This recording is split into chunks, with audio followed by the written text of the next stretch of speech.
It's the best-selling book that the police do not want you to read. I'm Jay Dartmoor. I'm an ex-police officer, and I'm going to tell you the truth of what really happens on the thin blue line. People don't talk about that. All we see is the officer who's been made to go and lock someone up for a tweet. And then, as a result of that, that then goes viral, and then all this really good work over here Gets is forgotten overshadowed. about. But the boss who then gets a tick in the box is like, great, I'm away from the camera, I'm away from the front line, I'm okay. Jay Dartmoor, welcome to the Daily Tea. I've got your book in front of me now. It's very subtly titled, this, isn't it? It's #1 best-selling author, Jay Dartmoor. The Job's Fucked, pardon my French, The Secret Diary of a Police Officer.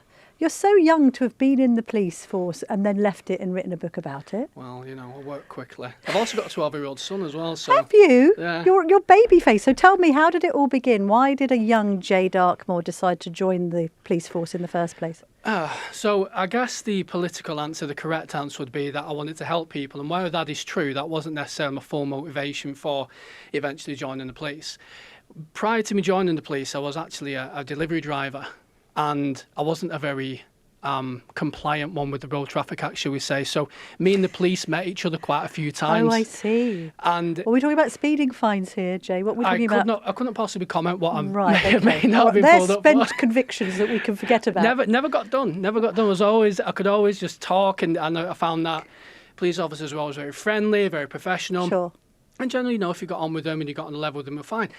And what I found was, through chatting to officers, I thought, this actually, like what you do, and I was asking what they do during the day, and I thought, it sounds really, really interesting. So I thought, you know what, I'll try for the volunteer police first, because you have two types of police: you have volunteer police and you have full-time officers. Yes. So I thought, right, I'll try for the specials first, and I managed to get in. I was like, wow, okay. So I managed to get in there, and I did that for about 2.5 years. So then I tried my hand at going full-time. I wasn't a delivery driver at this point. I worked for a residential care company who supported children with autism. Okay. So I had a lot of experience working with vulnerable people as well. Yes. So that then helped me manage to get into the police full time. So yeah, I did from 2015 to late 2024. Yes. And I left last September. Okay, so we started at the beginning, but let's go to the end, and then we're going to fill in the bit in between afterwards. Why did you leave?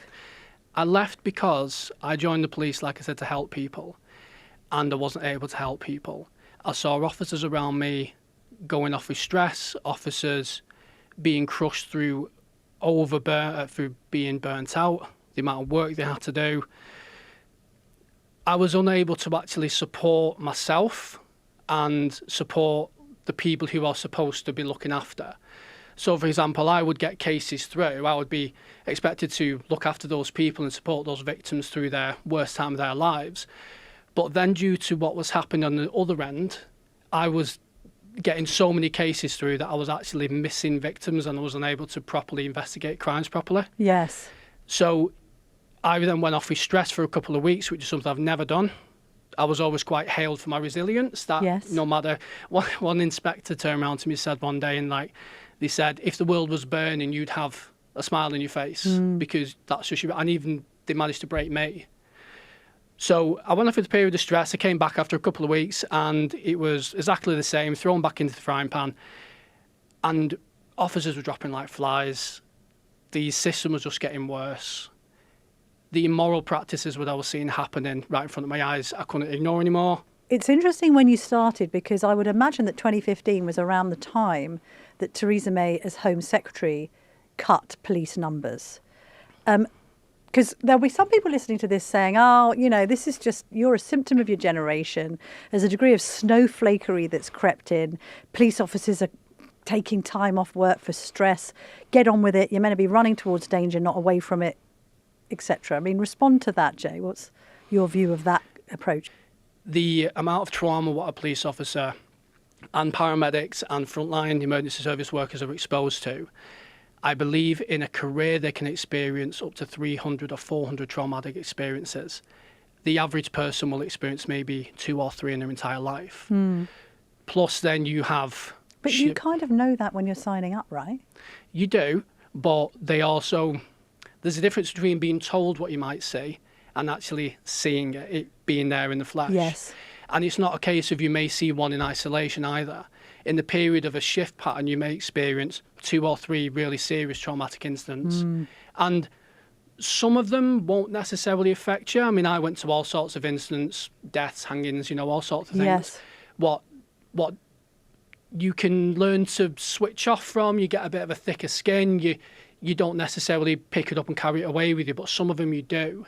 Whether that's because it affects you on a personal level, or whether it's because at the time it doesn't affect you, you're thinking about it later. And it's that delay in the PTSD which can then have serious issues later on. Do you think that the public doesn't really have a clue what goes on the mean streets of Britain when it comes to the criminal end of the wedge?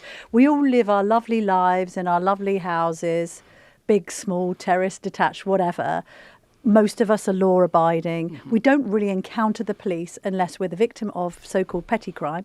Don't like that phrase because any crime is serious to the person that it's perpetrated against. We maybe have a burglary or a bike or car theft. We come into contact with you. Maybe we see you at football matches and in recent times, pro-Palestinian or other marches. But we don't really understand the dark underbelly that you lot are dealing with night and day.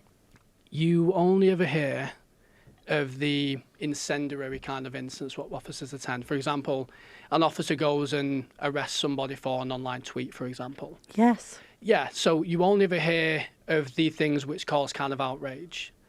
Obviously, those things do happen, but you don't hear of the hour-by-hour instance what the officers have to go to. So, for example, an officer reached out to me recently and said that they were single crewed on a late shift. This was probably about 9 o'clock, 10 o'clock at night. I didn't think people were single crewed. I thought you went out in pairs. So many officers are single crewed. Right. And we have this vision, don't we, of 2 coppers in a cop car, maybe having a donut before going into a I never proper... liked donuts. No, it's No, a shame. I It's a cliche, admittedly. But sorry, I thought you worked in pairs. No. Isn't that a bit dangerous? It's extremely dangerous. Sometimes officers work in pairs. Most of the time they are single crewed because the supervisors in charge of the shift or the people above them, they will have a list of calls to action, whether they're urgent calls, whether they're what's called a grade 2, you have to get there in an hour, and the time frame goes down depending on the severity and the risk, etc. Often officers are single crewed because it means there's more of them to go to a different instance, so it's a stats game. Yeah, so this is about numbers, right? If there's a cut in numbers, you've got to spread yourself more thinly. But then the cost of that is the safety of the officers. Yeah. And just going back to what I was saying about this particular officer, they told me that they were single crewed, went to an incident where there was a male lying in the street with a catastrophic bleed. They got there and there was a member of the public there trying to stem the bleeding, but they didn't know what to do. No. So then the officer said the training kicked in, and for about 10 minutes they were on their own trying to stop this person from bleeding to death. 10 minutes doesn't sound like a long time, but it's an incredibly long time when you're in something like that. So then what happens is, after so long, the person ended up surviving, ambulance came, more people were able to break off from what they were doing and come and assist. But for 10 minutes, that officer was on their own.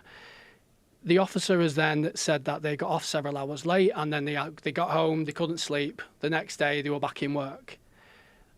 Some people asked, are you okay? But any real long-lasting kind of support wasn't really there. It's sort of like, well, that's what this job is like, I'm afraid. Just crack on with it, exactly. But just going back to what you said before about people that say just crack on with it, that officer did just try and crack on with it. Next thing, they can't sleep. They're having, issues with being able to relax. Me personally, I was, like I said before, was generally quite resilient. I could go to a myriad of things. 1 or 2 things affected me, but generally I was okay. And even I absolutely broke down. There was one night where I was sat at home. I think me and my partner had finished a busy set of shifts. I was just having a drink, and next thing I know, absolutely broke into tears. And I was just saying, I did this incident, I gave CPR on this day, I had to go to this job and this job, and that's the thing with PTSD, is even if you don't acknowledge it, it still compounds. Yes. And it will come out eventually. Well, also the stress levels, cortisol at an all-time high, being maintained for hours and hours and hours into the night, lack of sleep, lack of support. There would also be an argument perhaps to suggest, Jay, that doesn't matter what the numbers are like, because in the book you point to a number of different sort of examples of dysfunctionality at the heart of the police force. in general, and I use that as an umbrella term, don't need to necessarily be that specific, the police in general, which it strikes me there wouldn't be that much of an impact even if there were more police officers, even if things worked better. There seems to be this crisis at the heart of policing in the UK, and I just want to pick through why you think it is. One example that's been cited by other former coppers largely is that you're being expected to be mental health counsellors as well as police officers to the general public. Yeah. A lot of what officers attend is not crime. I would say if not half, if not more, of what a police officer deals with in a daily shift is not going out and catching burglars and is not dealing with crime. It can be somebody has taken an overdose and the police car's quicker than an ambulance. Police are there to preserve life. The officer will get there quicker, and then when you are at that address, you can't section in the house, so you either have to wait for a mental health professional to become available, or for ambulance to turn up, or for the person to willingly go to A&E themselves for a mental health assessment. Often, by the time you get there, the ambulance has been redirected because it's less down the priority than the police are there. Police are not mental health trained. You maybe have a bit of input on mental health. And it's a case of you trying to coach people and counsel people, essentially, to make sure that they don't want to end their lives and to willingly go to hospital with you. Now, if you imagine there's an officer there for, say, 8 hours, well, maybe not 8 hours, but 4, maybe sometimes 3-4 hours. That's 3-4 hours they're not out driving around doing what we want them to do. I mean, do most coppers want to be out and about driving around? Yeah, 100%. They don't want to be stuck in A&E? Yeah, and they also don't want to be going locking up people for tweets. Yeah, tell me about that then. What's the internal view of, I mean, we've done so much about it on The Telegraph, not least because my colleague Alison Pearson was investigated for a tweet. And as the phrase goes, we'd rather you were policing the streets, not the tweets, right? Yeah, I've heard that. And I think many people sympathise with that view. What do police themselves think? The internal view is that no cop wants to do it. No cop wants to go and arrest somebody or make somebody sign a piece of a thing on a pocket notebook and say, admit you're wrong, and there we go, and we won't go any further. No officer wants to do that. They would much rather be out doing what the public says they want them to do. The problem is in so many constabularies around the country now, is officers are graded on their arrests, they're graded on their stop searches, their intelligence reports and their traffic stops and traffic tickets. So if officers don't hit a quota, then they're in trouble.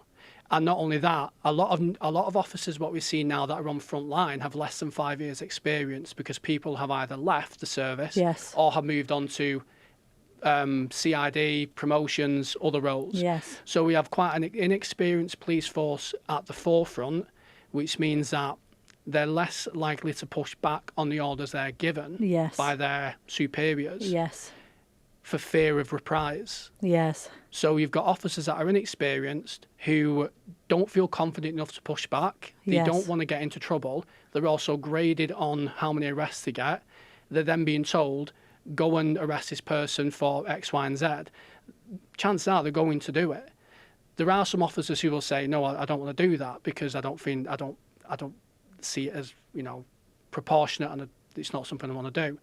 Those officers are sometimes then reprimanded as a result. What is the penalty if you don't meet your arrest and other targets? So what will happen is, I've been told now, this wasn't necessary, this was coming in near the time I left.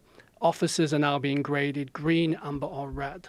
Green means you're ticking all your boxes, happy days, you're doing what the bosses want to make the force look better, not necessarily what the public want. Because the force wants their crime stats to be low, obviously. We are finding criminals, we are arresting them and putting them through the system. So naturally they're going to go for the low-hanging fruit. Yes. They're going to go for the ones where, well, with something like an online crime, all the evidence is there in front of you. And sometimes... it's there in black and white. That's a really good point, Jay, And if someone says, OK, if you don't sign this piece of paper here, you'll have to come in for a voluntary interview, or you might be arrested, you might seize your devices, etc. If you sign this here and accept responsibility, it means that the police get the tick in the boxes, and that's classed as a detection, as a community outcome. And the person on the other end feels, oh, OK, well, this saves me going to court and saves me being arrested and having my devices seized.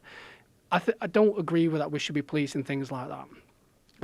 And a lot of officers, like I said, don't want to police things like that. But if they, for example, fall into the amber category where they're a bit low on their arrest statistics, then they might have a word with the supervisor who says you need to bump up your arrests, you need to do this. If they then fall below that into the red, they're then going to be on what's called an action plan, which is basically like a development plan. And if they fail that development plan, they could be looking at disciplinary. So it's the organisation. So one thing I wanted to say while I was on here is it's not the officer in front of the camera who's the problem. It's the senior officers who are pushing this down to make themselves look better. I mean, I imagine it is because it's literally graded by rank and pay and it's all written down in black and white. How did you find it on the inside? So if you are all for the organisation and you want to make the organisation look good, you will go quite far.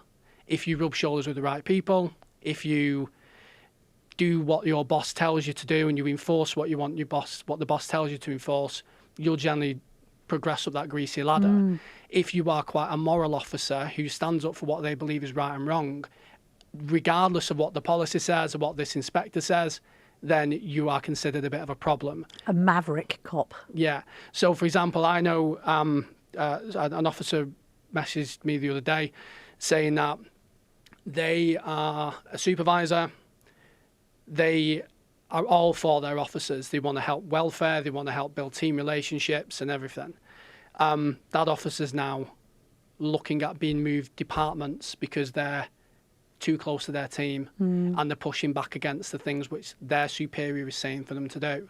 But then presumably the superiors are more experienced. I mean, let's look at the figures here. The figures for those departing the police force are quite stark. 8,795 police officers left 43 police forces in England and Wales in the past financial year alone. That's 6% of the workforce. The most common reason for leaving was voluntary resignation. That's 53.1%. And then we've also got stats to suggest that trauma, moral injury, burnout and internal conflict between what's expected versus what's right has influenced a lot of people to leave the force. We've also got a statistic which suggests that's staggering. UK police officers endured 55,954 assaults. So you then have supervisors who presumably do have some longevity and they've stayed around. I mean, we're being very generalised here. Surely there are still good top cops running good forces that do good things. I know of some very, very good supervisors and they've kind of hit a wall. They've kind of hit a ceiling. Because in an organisation like the police, you're not, like I said, you're not graded on merit. You're graded on how well you can make the organisation look. I know of and it's that question, how much is a soul worth? It's actually worth a lot less than you think. So, for example, I knew of an officer who was, when they were sergeant level, were all for their staff. They hated the organisation, hated the bosses, they were all for the staff. But then over time, as they climbed up the ladder, it then quickly became apparent that they shifted in their mentality. Then they were all for the organisation and the staff would just have to deal with it. There was also a case where another supervisor where this supervisor who was all for their cops then put out a directive saying that officers at custody were not allowed to use the cups to have a drink of water, because it was costing the force too much on paper cups. Yes. So, but that's just bad management. I mean, you could witness that in any industry in the world. True. Just bad management, sort of company men running things, company men or women, I should say, being a woman myself, can't be sexist about these things. Just, playing by the rule book in a bid to get ahead. That happens everywhere. Why is it so pernicious when it happens in the police? Because, and I know what you're saying, that could just be one bad manager. But anecdotally, I've seen it with quite a few different managers. Also, from what I've been told from countless officers who message me all the time, it's happening everywhere. The officers that I've spoken to, the officers that have confided in me to tell their story, the officers that reach out to me say it's happening everywhere.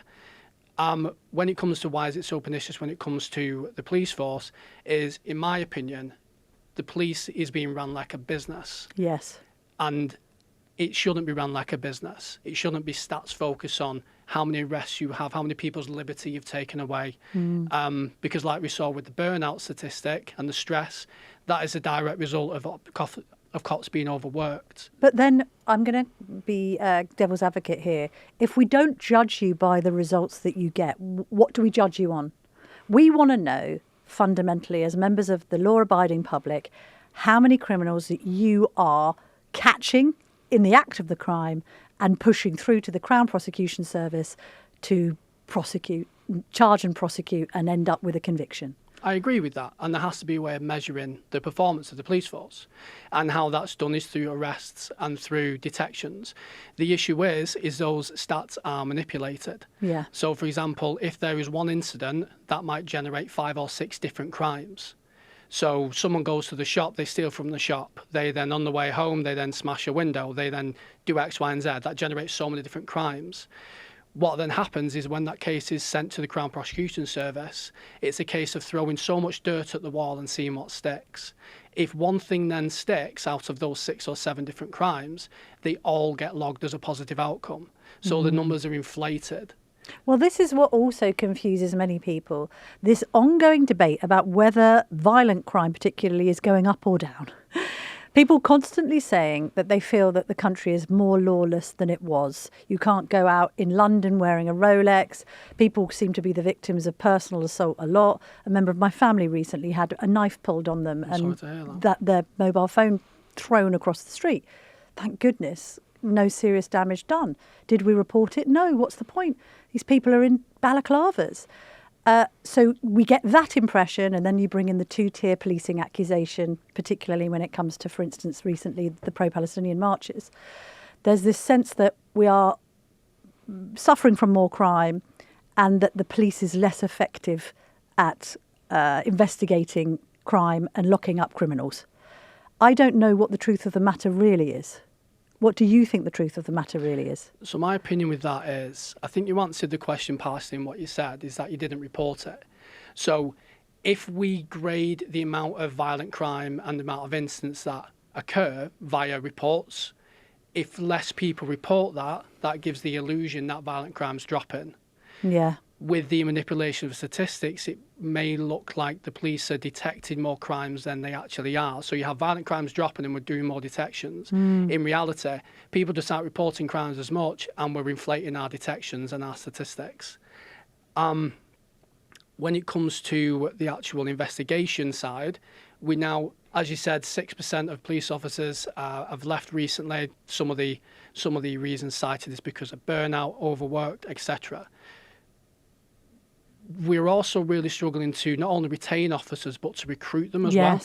So we're seeing a lax in recruitment standards. We're seeing people who maybe can't pass the fitness test, for example, still being allowed to get in. Can't pass basic literacy tests, according to some reports I've read. Okay. Yeah. I mean, because Hendon has been downscaled. That was like where the Met Police were trained. It's not the same training, the rigorous training that we saw 30, 40, 50 years ago, is it? So the training what I had was like 16 weeks in the classroom. It was death by PowerPoint. You did a couple of weeks of your personal safety training, and then you did some time in company. And my tutor had like 9 to 10 years service. Now officers are generally they have a degree, so they're a lot younger. I think you should scrap the degree program completely. I did 10 years frontline. I like to think I was very good at my job, and I never went to university at all. No. So just put bobbies on the beat. Is that what you're saying? I'm saying we need to get more officers, and let me try and think. Good answer to that. Well, you're saying you don't necessarily need to have degree training to be a good copper, aren't you? We don't need degree training to be a good officer. We need to open it up more to people with more life experience. Yeah. By having a degree, you are alienating so many people who may want to join the police, but you may not be the best academically. Yeah. You may not have time to, you may have a family and you may want to change career. Throwing your degree on top of that, you could be 30, 40 years old with a plethora of life experience, but you're alienated from joining the police. So if the police is supposed to represent everybody, why are we putting it as a degree profession? The best officers I've ever worked with didn't have a degree. They had life experience, and the most valuable asset you can have as a police officer is life experience, but more importantly as well, being able to speak to somebody. So communication skills. Courage. Oh yeah, absolutely. A degree of pragmatism, I'd imagine. And let's be honest, because we started this conversation talking about people getting PTSD and burnout. I mean, and I'm not saying that people that suffer from that aren't resilient, but you've got to be pretty bloody tough, haven't you? You've got to be robust. You can't crumble because somebody shouted at you. You can't crumble because you've seen something behind the veil of society. Over time, you get used to those things happening, but at the first instance, you can't crumble. If you do join the police and you perhaps experience something and you do find it quite worrisome and you feel that you can't carry on, then you need to resign, because it ain't going to get easier. No. And if you're unable to deal with conflict, then you're going to put other people at risk. What about all police carrying a taser? I mean, you're armed with a truncheon. Did when you went out on the beat, did you think, God, I feel underarmed here? It depends what incident you would go to. If someone pulls out a knife, you want a taser. Yeah. Knives are being carried more and more, where people are carrying more and more. There was an incident that I went to where a very heavy-set male was, for want of a better phrase, having a very serious mental health episode, and he was armed with a pickaxe. We didn't have a taser. There was 4 of us there. We basically had to, as best we can, subdue him. Yeah. And then take the pickaxe off him and manage to get him under control. Thankfully, no one was severely hurt. If someone had a taser, they could red dot him, pull out the taser, put the red dot on him. Often that's enough to make people drop the weapon. Yes. You don't actually have to deploy it. No, so even just drawing the taser and aiming it at them is considered a use of force. If then that would escalate, you then got the right amount of distance to then deploy the taser and, you know, subdue the person and make them safe. Do you think that the public have got the police's back, or is something broken down in the relationship between the police and the public lately? Seems to be a lack of trust creeping in, which must be very difficult for officers. So that's a really interesting question. I think on the whole, the public do have the police's back. I think the police are well supported by the public. However, all you have to do is look on social media or maybe the news or something like that, and you will see people criticising the police. Yeah. Also with the directives from senior officers telling officers to go and do things they might not necessarily want to do, such as policing online tweets, for example. We see the police as a punitive force that lock people up over nothing. Yeah. And yet, like you said, you know, you didn't feel confident enough to bring the police when you had someone very close to you got assaulted and attacked. Yes. So I think people do respect the police, but I think that respect and faith is certainly dipping. And that is also reflected in, I think, in the police morale as well, because people feel that they're not, the disparity between what you join to do and what you actually do, big difference there. Also, if you're in uniform, you want to be respected and supported by the public. You definitely want to protect the public and look after people. And you want to, when somebody's having a crisis, them to look at that uniform and think, thank God you're here. Yes. That. Not, oh God, you're here. Yeah, exactly. Thank God you're here. We want the police to be seen as a supportive service and not just a punitive service. Obviously, to criminals and people that are breaking the law and are trying to hurt other people, you should be scared when you hear them sirens because, you know, they're coming for you. Somebody who might... But then the people who do need the police can often get lost with that because they might ring up the police for help and support and then they not turn up. Or when the officer does turn up and listens to the worst thing imaginable, what's happened to them, the officer, that might be their 10th, 15th thing, instant what they've been to that day or that set. So then empathy burnout's a real thing as well. Yeah. Due to burnout, officers don't have enough empathy to actually give somebody what they need. Almost become like normalised to... Oh, yeah, absolutely. What they're seeing to the point that they can't even identify with victims anymore. Yeah, and it's something which... It's not the officer's fault. The officer doesn't go to work thinking, I don't care. No. They can get to the point where they hear that many terrible things. If they give themselves to every single person, then they're going to end up really unwell as well. Yeah, so they have to kind of compartmentalise and close themselves off. A bit of a wall, a bit of a shield, but still allow yourself to be that bit vulnerable as well, to be able to really relate to somebody. Final question, Jay. On the back of this book, the blurb says, this is the book they didn't want you to read. And obviously, it's a secret diary of a police officer, unflinching, insider's account of a service on the brink of collapse. What's been the reaction from your former bosses and others, you've actually painted a really sympathetic picture of how difficult it is for those on the thin blue line, but you haven't held back in criticising the police for all of the mistakes they're making. So are you persona non grata? What's the deal? What I tag myself as is I back the brave and I battle the bullshit. Pardon my French. I think I might have that on my gravestone. That's a great quote. So I'm unsympathetic in the sense of if I see officers doing something wrong, or I see unethical practices happening in the police force under the guise of statistics and pursuing somebody's own agenda for their career at the expense of the public and at the expense of police officers, I'm absolutely going to call that out. The reaction I've had from my old superiors, from my bosses, I haven't heard anything. Because frankly, I don't think they care. They're okay. They're still going to keep doing what they're doing, which is why I love being on things like this, because it does hold them to account. It says, listen, you can't work in isolation and destroy the police force, what we have. The police force I was a part of, my brothers and sisters who I, was in the Blue family with for years, and we attended so many incidents and helped so many people. You are irrevocably destroying that for the sake of your own promotions and your own status. I'm here to make sure police officers who don't have a voice are heard.